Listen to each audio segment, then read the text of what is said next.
USDA officials, including the Assistant Secretary for Administration Pearlie Reed, heard more complaints than they wanted from farmers during a listening session in South Georgia recently. The growers say the process of applying for farm program benefits through Farm Service Agency is just not user-friendly. The Monitors' Rick Treptow reports farmers didn't just complain, they expressed what they think are logical ways to fix things.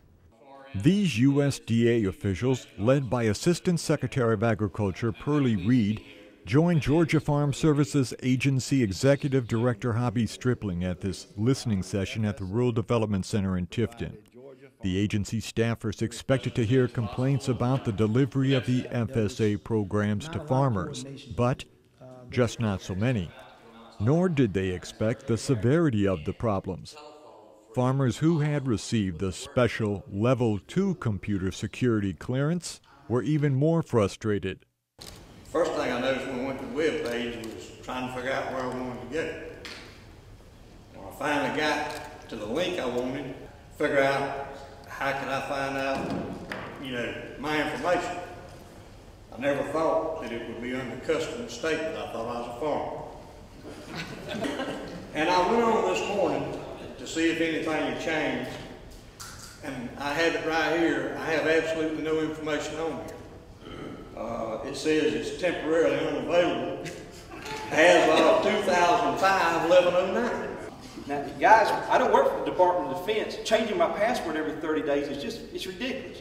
And then, people will get very frustrated with that. I think changing it once a year or every 6 months is acceptable. The farmers agreed it was not the fault of local workers, nor was it an accessibility problem to the county offices. And I think our customer service level has failed, not because the employees don't want to do, they're not supported and don't have the tools to do. And if you would, I would say, authorize them to put service first, we'll get the paperwork right later. Everybody would be happy. Many of the system glitches were already known. Rural areas such as southeast Georgia are in the process of being upgraded to broadband or other means.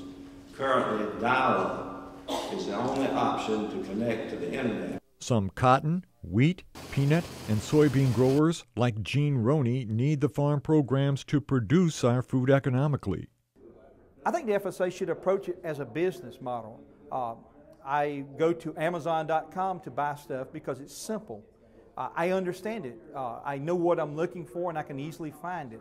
I think that model would work very well with the FSA. If I want to make a crop report, I should have a button there that says crop report, and it should walk me through. I say, well, I want to report cotton. It should walk me through this and handhold me all the way through it. The crop production information for a farmer is critical. Computer access is important too. But producers say there is no substitution for interacting with trained staff at the farm service centers.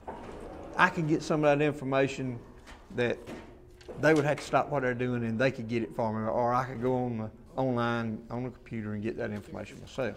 But as far as reporting my crops or the important stuff to make sure it's done right, I want that employee sitting across the desk from me.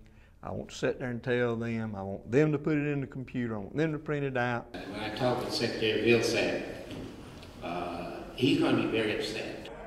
The reaction coming from the crowd came from the gut, and I think from what's actually going on out here. I was a little bit taken back by some of the things that I heard relative to the investments that we need to make in basic training of our employees in the service centers. Last year, FSA provided Georgia farmers with $800 million in program payments and farm loans. I think that the Congress has been fairly generous in first identifying and providing resources to address the problem. I think it's going to be up to those of us who work at USDA, from Washington all the way down through the state and county level to figure out how we can spend the resources wisely. There was no timetable on when any changes could be expected. I'm Rick Treptow for the Georgia Farm Monitor.